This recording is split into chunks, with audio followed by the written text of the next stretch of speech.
Folks, you simply will not believe what the entertainment industrial complex served up this week. And Fox has it right there in black and white. Jelly Roll guest hosting Jimmy Kimmel Live, unloading crude jokes about President Trump's weight. From one fat pig to another. That's the line.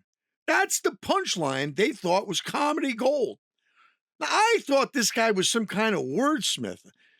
Now, let's get a couple facts on the table before the mainstream media turns this into a morality play. A Jelly Roll, a real name Jason DeFord, has lost a lot of weight, and good for him. He was a freaking cow. Now, 300 pounds, he says. That's a genuine achievement. Nobody on this program is against a man getting healthier. But then he steps into Jimmy Kimmel's chair, cites a Washington Post piece about Trump gaining some weight after a physical, and announces that he's lost an entire Donald Trump. And he adds, given the approval ratings, most of the country wants to do the same thing. Then the setup. We should make fun of the president's weight because Trump would never do that to other people. Cut to a montage of Trump needling people over the years. Then, pot, kettle, fat. Yeah, you get it. Then the fat pig line and the rest of the locker room punchline. This is not bravery. This is the late night assembly line. Now, Kimmel's writers could have handed that same stack of index cards to Rosie O'Donnell, Anthony Anderson, or any potted plant and gotten the same result. And they will next week. The audience laughs on cue because that's what the room is built to do. Hollywood has spent a decade pretending body shaming is a hate crime, unless the body belongs to Donald Trump. Then it's speaking truth to power.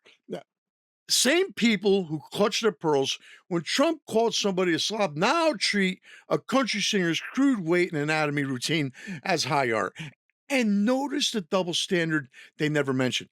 Trump has always been a counterpuncher.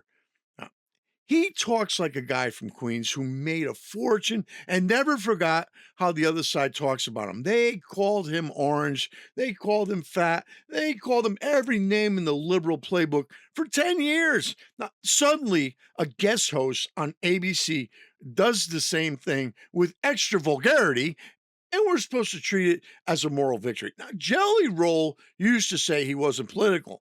Then he sits in the chair that exists to service one political tribe and discovers the easiest applause in America is still Trump is fat. That's not a monologue. That's a loyalty test. The same industry that lectures you about kindness, inclusion, and do better will greenlight penis jokes about the president of the United States and call it a profile in courage. Now, folks, if your comedy requires a stacked studio audience, a Washington Post clip, and a montage of old Trump lines to land, you don't have an act. You have a product. Look, Trump will be fine. He always is, especially if the jelly comes back on the roll. Most people gain about 2/3 of the weight back when they get off the big O without significant change in lifestyle. So there's a couple 100 pounds out there waiting for the jelly to roll. Now, we don't subscribe to cancel culture here, but from the looks of social media, a good number of Mr. Jelly's fan base seems to.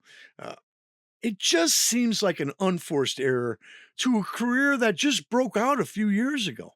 Now, a couple things, folks. Now, Trump's pushing 80 and running the free world, not a guy with a lot of time or Ozempic on his hands. And he's never been mistaken for cattle. The real question is whether anyone in that building still remembers the difference between a roast and a ritual. This is where we are today in America. We'll be back, and we hope you will too.